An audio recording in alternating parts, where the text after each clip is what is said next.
அதனால 10ஆம் வகுப்பு படிக்கும் மாணவர்கள் நேரத்தை வீணடிக்காம நல்லா படிச்சு நல்லா மதிப்பெண் வாங்குங்க. ஐயோ ஐயோ ஐயோ, வெகுமதியாமே எனக்கு இல்ல தமிழும் வர மாட்டேங்குது, மேக்ஸும் புரிய மாட்டேங்குது, ஏதோ படிச்சா மண்டையில ஏற மாட்டேங்குதே. போச்சே. யாருப்பா இங்க வந்து இப்படி வந்து புலம்புறது?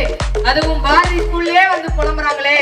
உனக்கு என்னதான்ப்பா வேணும் சொல், என்னால தீர்த்து வைக்க முடியுதான்னு பாக்குறேன். ஐயோ, சினிமாக்காரெல்லாம் என்ன வந்து கேள்வி கேட்கிற மாதிரி ஆயிடுச்சு. சிவபெருமானே என்னை காப்பாத்து, நானே குழப்பத்துல இருக்கேன். யாரோ வந்து என்ன கேள்வி கேட்கிறாங்களே.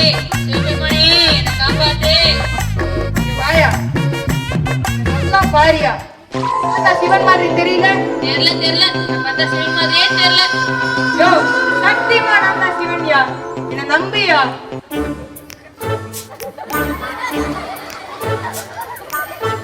சிவன் மாதிரியும் தெரியுது, சினிமாக்கார மாதிரியும் தெரியுது, ஒரே குழப்பமா இருக்கே.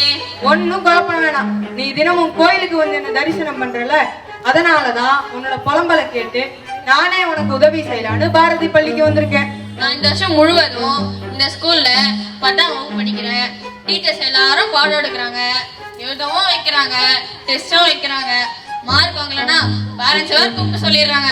அவங்க வேற வீட்டுக்கு போனா மிதின்னு மிதிக்கிறாங்க. கோயில உட்காந்துருக்கோம், இங்கேயா தெரியும் என் கஷ்டம். கோயில மணி அடிப்பாங்க, போய் உட்காரு போ. அறிவேன் அனைத்தும் நான் அறிவேன். பாரதி பள்ளியும் அறிவேன். Tamil, English, maths, science, social அனைத்து பாடங்களையும் நான் அறிவேன். இதற்கு பிறகும் உனக்கு என் மேல் சந்தேகம் இருந்தால் நீ என்னை சோதித்துப் பார். கேள்வியை நீ கேட்கிறாயா அல்லது நான் கேட்கட்டுமா? வேணாம், நானே கேட்கிறேன். எனக்கு கேள்வி மட்டும் தான் கேட்க தெரியும். பதில் தெரிஞ்சா நான் ஏன் உங்ககிட்ட தான் போறேன். நானே தலைக்கு மதியம் வாங்கிப்பேனே. சரி, கேள்விகளை நீயே கேள். தமிழ்ல இருந்து கேள்வி. சார்பெழுத்துக்கள் எத்தனை வகைப்படும்? சார்பெழுத்துக்கள் 10 வகைப்படும். உயிர்மை, ஆயுதம், உயிரளவடை, ஒற்றளவடை, குற்றியலுகரம், குற்றியலிகரம், ஐகாரக் குறுக்கம், ஔகாரக் குறுக்கம், மகரக் குறுக்கம், ஆயுதக் குறுக்கம். சரி, பால் எத்தனை வகைப்படும்? பால் பல வகைப்படும்.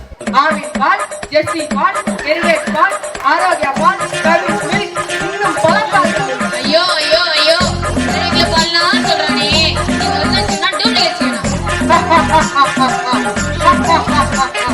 நான் சும்மா சொன்னேன். பால் 5 வகைப்படும். ஆண் பால், பெண் பால், மலர் பால், ஒன்றன் பால், பலவின் பால். சரி, இப்போது ஆங்கிலத்திலிருந்து கேள்வி. டென்ஸ் எத்தனை வகைப்படும்? சிவபெருமானே டென்ஷன் பண்ணா பதில் சொல்லு.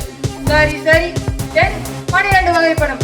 Simple present, simple past, simple future, present continuous, past continuous, future continuous, present perfect, past perfect, future perfect, present perfect continuous, past perfect continuous, future perfect continuous. சரி, கணக்கில் இருந்து கேள்வி. கேளும் கேட்டு பாரும். கணக்கில் இருந்து ஒரு ஃபார்முலா கேட்கிறேன். a - b ஹோல் ஸ்கொயர்னா என்ன? தெரியல, ஒண்ணும் தெரியல. சற்று பொறுமையார்கள் தர்மி அவர்களே. a - b ஹோல் ஸ்கொயர் என்றால் a square - 2ab + b square. சரிதானே என்னுடைய பதில்? சரி, நீ சொல்ற பதில்லாம் கரெக்ட் தான். நீ ஒரு லட்சம் தான் ஒத்துக்கிறேன். இன்னும் நீ கேள்விகளை கேட்க போகிறாயா? போதும், இதுவே போதும். இப்பொழுது சொல், நான் உனக்கு என்ன செய்ய வேண்டும் என்று. நீதான் சிவபெருமானாச்சே, சாமியாச்சே, பேசாம எனக்கு பதிலா நீயே போயிட்டு பரீட்சை எழுதுரு, வெகுமதியும் கிடைச்சிடும். என்னையே தவறு செய்ய சொல்கிறாயா? மக்களுக்கு நான் நல்லது செய்யவே இருக்கிறேன். உனக்கு புரியாத அனைத்து பாடங்களையும் நானே உனக்கு சொல்லிக் கொடுத்து படிக்க வைக்கிறேன். வெகுமதியை பெற உதவியாக இருக்கிறேன். என்ன சொன்ன? நீ சொல்லிக்கிற போறியா? வேண்டாம்ப்பா, வேணாம். எங்க டீச்சர்ஸ் கிட்ட எங்க ஃப்ரெண்ட்ஸ் கூட படிச்சு உதவாங்கனாலும் பரவாயில்ல, பாரதி ஸ்கூல்லே படிச்சு. நல்லது, அப்படியே ஆகட்டும். நான் உன்னை ஆசீர்வாதம் செய்கிறேன். இந்த வருடம் பாரதி பள்ளியில் 10ஆம் வகுப்பு படிக்கும் மாணவர்கள் அதிக மதிப்பெண் பெற்று மாநில அளவில் தேர்ச்சி பெற என்னுடைய மனமார்ந்த ஆசீர்வாதங்கள்.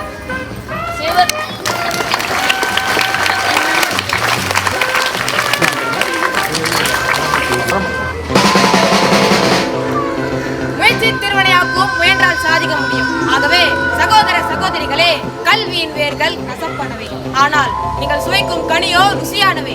அதிகமாக செதுக்கப்படும் கல் எப்படி ஒரு கோயில் சிலையாக மாறுகிறதோ அதுபோல மாணவர்கள் பள்ளியில் செதுக்கப்படுகிறார்கள். உங்களை செதுக்கும் ஒவ்வொரு ஆசிரியர்களுக்கும் நீங்கள் மரியாதை செலுத்தி படிப்பு மட்டுமல்லாமல் பள்ளியில் வழங்கப்படும் அனைத்து வாய்ப்புகளையும் நீங்கள் பயன்படுத்திக் கொண்டு மிகச் சிறந்த சாதனையாளர்களாக உருவாக வேண்டும் என்று கேட்டுக்கொண்டு இவ்வளவு நேரம் எங்கள் நாடகத்தை கண்டு கிடைத்த உங்களுக்கு என் மனமான நன்றியை கூறி விடைபெறுகிறோம்.